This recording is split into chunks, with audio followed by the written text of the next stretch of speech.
Hello, my name is Margot Foreman, and today I want to talk to you about how two different organizations handled the same crisis.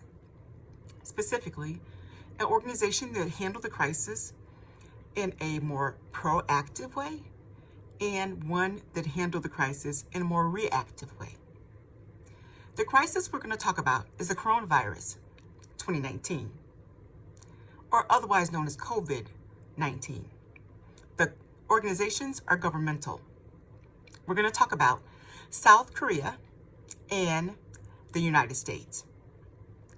So, in January of 2020, we began to hear more publicly about the coronavirus across the globe. Although the general public in the United States began to hear about it around that time.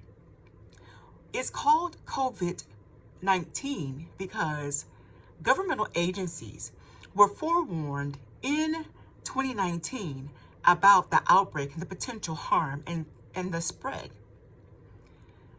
South Korea, having that information, set in motion rampant upswings of testing.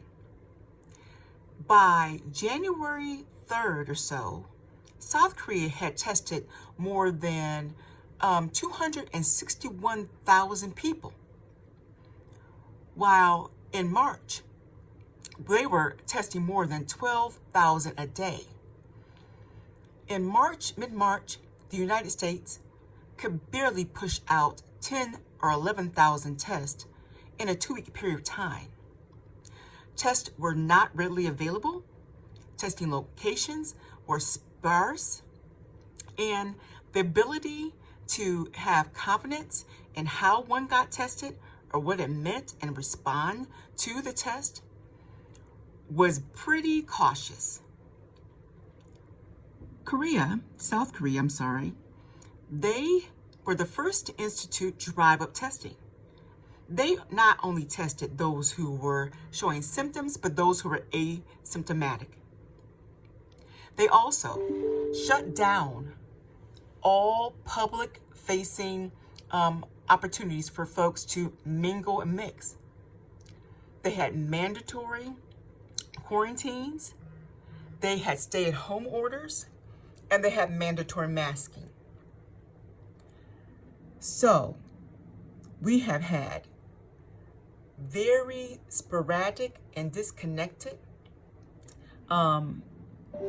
positioning of what states should and could do regarding masking, mandates around social distancing. We have heard conflicting stories or ongoing and changing advice from the CDC, as it's been influenced by our United States government. We also know that it was a real issue on social media. It became very public, COVID-19 did. And that stemmed from the way our government decided to disperse information. While we did have press conferences, the press conferences were not very transparent in what we were dealing with or how we should deal with it. It was a big guess every day. And so Twitter became the way that our government actually began to talk to us about updates, and that became very involved in polarized thoughts and also conspiracy theories. It also derailed the seriousness of the disease. So there became fractions of whether there should be mask wearing. Should the government shut down? What's happening to the economy? Should we be testing at all? So what we see here is now a political stance on coronavirus versus a public health stance, which is exactly how South Korea used their social media to press public health, a PSA, a public safety announcement process. One nation, one mandates, one source of information moving in the same direction. Clear-cut instances of information sharing from the governmental leadership. What we also know is the readiness and the preparedness was different, because in 2016 through 2018, South Korea began to change their public health, their actual healthcare delivery systems from private insurance to a governmental open option. So they had already the ability to know people would be covered. Pre-existing conditions were already excluded. Included in the ability to get treatment. So all of these support systems that we did not have and do not still have in the United States were already ready for early responses to that. What we know is that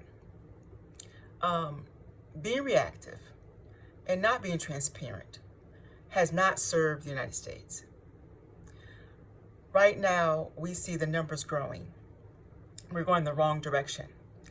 Unlike South Korea, who was able to take their numbers early on from receiving hundreds down to just 10 a day, literally from like 990 cases to 10 new cases a day between January and March.